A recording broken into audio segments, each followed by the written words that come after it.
problem what we face in ML is like class imbalance problem.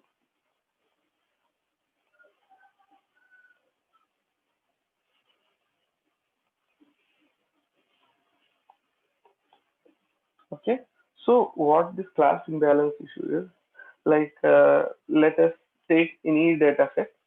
So some x1, x2, x3, so on. Like this is the and the y is a class. So what you have is, so similarly you have some values. You got zero. You have some values. Got zero. Some values one. So on. Right. So let us say uh, class zero. You have some thousand samples, and class one you have only 10 samples. So this is your data set. Okay. So they have given like only this data set is available, and with this data set, you actually intended to do a classify like train a classification model and do a prediction. But if you see this, like what will happen is like just I think we have discussed about why accuracy is not needed, not sufficient for classification problem evaluation, right? So model evaluation. So I think it's a similar thing like we'll be discussing now, but we'll also be addressing like how to counter this issue. So one thing here is like if you take this blindly, if your model is predicting as zero, okay, like maybe whatever competition it is, why it is always predicting as zero. So what will happen with this model? It will be all correct, like out of like all times, like it will be correct so many times, right? It is actually like out of 1010 times, it is correct 1000 times, right? So it is almost 99% accuracy. Okay. Taking this, like will be correct almost like 99% of time, right? So like this is not accurate. Like what actually you have learned nothing, right? So this model, it is if it is blindly predicting like thousand always, so it's not it is we are getting like 99% accuracy, but actually it's not doing good. So but actually if you take your model and train like with data like where you give almost like always as zero, so actually when your model will, even though if you keep a great model, so still like it will get biased towards zero, like it will give like more zeros as a prediction towards like rather than one, because like you what you have is a loss function, right? So in loss function you penalize when zero is predicted as one, and you also penalize when one is predicted as zero. But most of your samples lies in this case, right? So if it will be like if you predict as one and you are penalized, like it is zero and you predict as one, you are penalizing it, right? So almost like 1000 times you are penalizing, just for like 10 times you are penalizing for this, if in case of misclassification in this. So what it will try to do is like most of our loss, it will try our gradient optimization will try to minimize this part, and it will learn, right? Like it is more like if it is zero, then if it is zero, like you predicted as one, then we are getting more losses. So try to predict zero most of the times. So that is how it will learn. So this is not fair, right? So this is not the way to do it.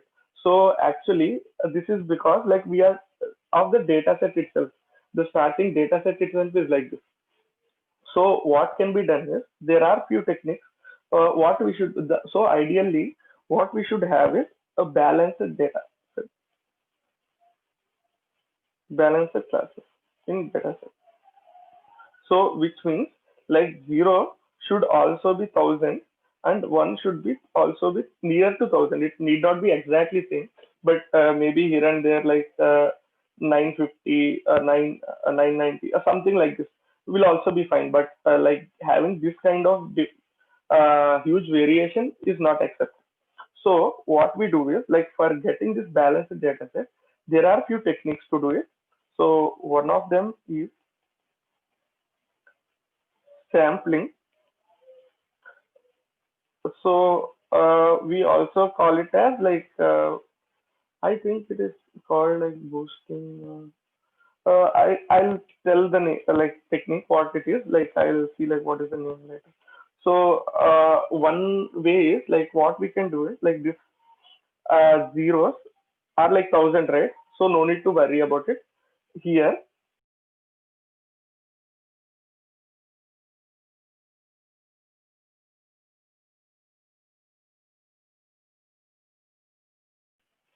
So what we do is for zero class, like it is no issue. Like we have like enough number of data points, but for class one there are only 10. So what we do is think that it is in a it is a basket. Okay, in a basket there are these 10 balls. Think your data set is like this. So what you do is like you take sample like one ball and keep it here and replace keep the ball again there. Okay, and then again from that like you again take one more ball and place it back again. So what you do is sampling with replacement. Sorry, okay, sampling with replacement. So this is what is done, can be done. So there what you say is like you from a bag of 10 balls, okay? So you pick one ball and then you note the number, like again place it back. You again like pick one more number. Similarly, you do this sampling. We call it like over sampling 1,000 times. Okay. So what you get is like you will get like 1,000 data points from it.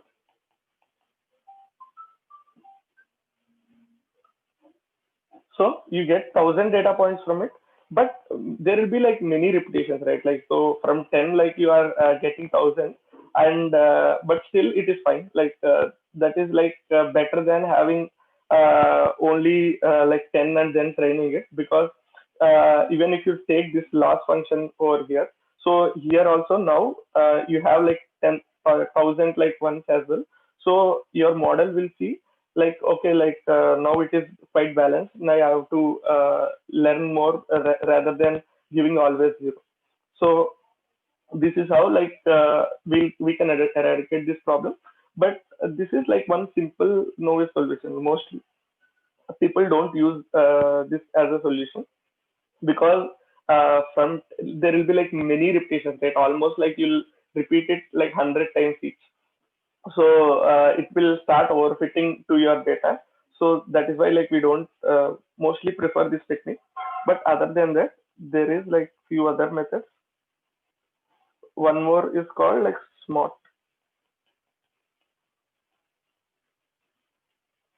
So what this smart do? Smart actually, if you expand, let me so okay. So what smart is synthetically synthetic minority oversampling technique.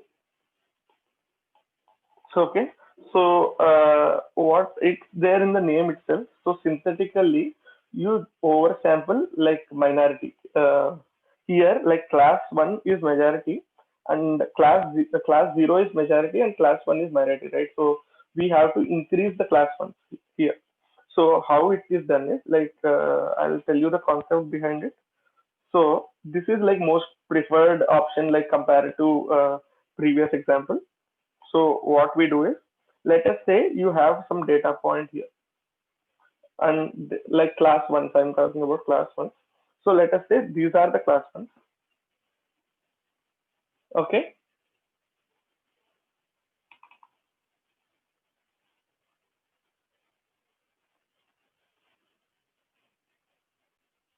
So what will be done is, let us say we have some class ones here. So and there are like more class zeros on the other side. Okay. So let us say these are class zeros, and we like just for like we are only concentrating on like class ones. So what will be done is like let us these are the functions, right? So let's say these are the only things available here. So out of which what we do is like we actually synthetically generate some more samples which can be in between these. Like let us say this is a region like where you have data, right? So if you see, this is a region like where you have like class one. So mostly what are within this boundary will come into class one, right? So mostly there won't be like class zero at this level. So taking that into consideration, what we do is we actually like if you take this line joining here, so what we do is like here we actually take the points which are in between these, so many points, like how many you want, like we can take, right? So these points actually are taken as a new sample. So these we are actually synthetically adding it to points. So let's say this is 1 point, this is 1 point, right? So and this is one more point. So mostly what are within this region will belong to the same class mostly, right? So because you are actually keeping a classification, so mostly like points which are here will belong to the same class. So what they do is like they interpolate like the data between those points and actually take it as a new class points. Okay, so what they do is, so all these data points like which are near to it, right? So those were taken, and this data will be like the new data, right? These are newly added data for class one. So what they do is like now class zero are like 1,000 examples. So similarly, we can like specify like how many samples you need in like a smart algorithm, and what it will do is it will generate those many samples within that like just like how I have told, right, like which are in between. So it will generate those samples, like it will generate in the sense it will generate that x1, x2, x3, so on, those features for those, and say like y is one. Okay, like this, like it will try to do, and it will give you the how many points we want, because here we can even go for 10,000 points, right? Because this is no issue because it is generating new points. So this is one more thing. And like remember, one thing to remember is all these sampling techniques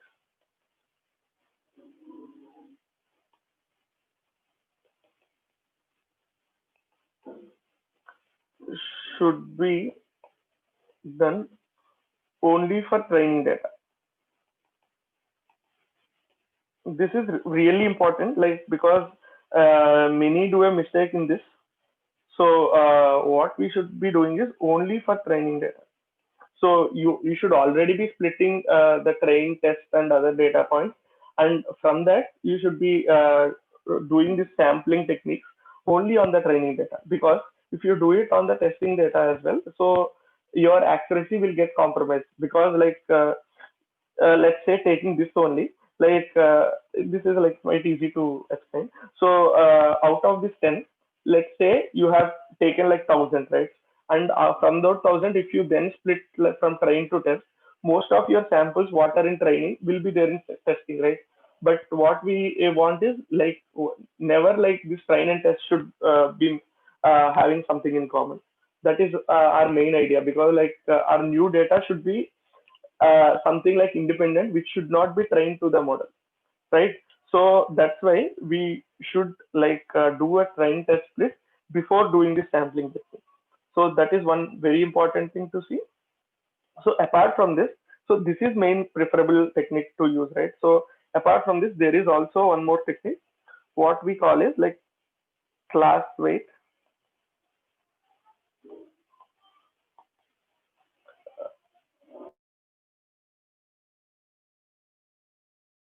In class weight technique, actually try to address the problem in different way. So if you see our loss function, the thing like what we saw is like actual problem. What we thought is like actually let us say there are two classes.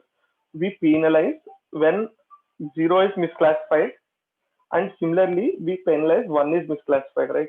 And then what we said, like when because like we have more classes in zero, that is why actually if you like, and there is only few classes in one, actually your algorithm will try to give like zero most of the time, so that actually don't get like penalized for more times, right?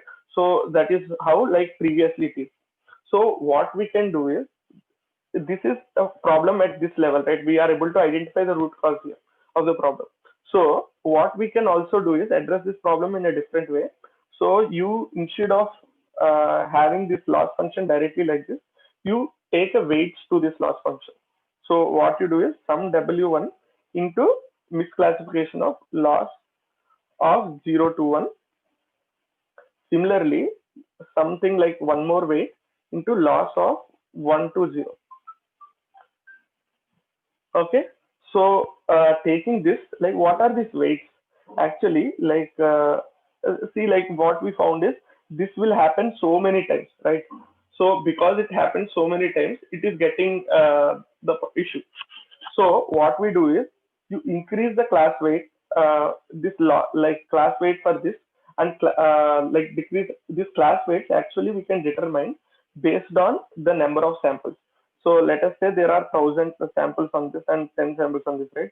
So your class weight one can be like 1,000 by uh, 0, and similarly it should be reverse, like 1 0. So taking this values over here, so what we do is, so even though if 0 is one is misclassified as 0, or like 0 is misclassified as 1, so it depends on this weight factor over here.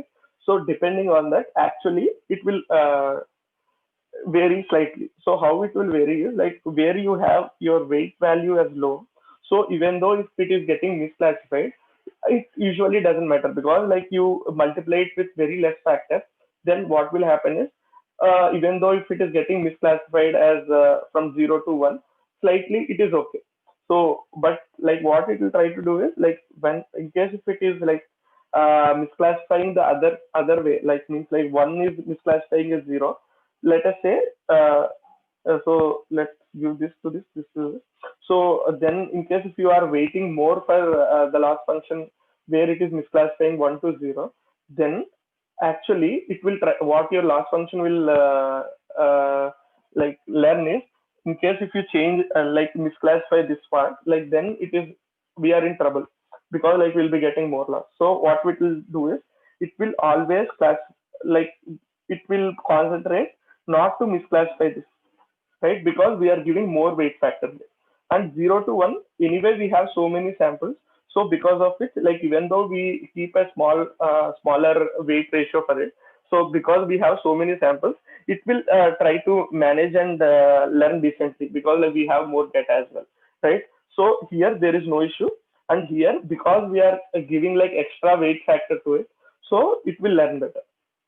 So that is how actually like this class weight technique will help in like addressing a class, like training a model with better accuracy for even for class imbalance problems.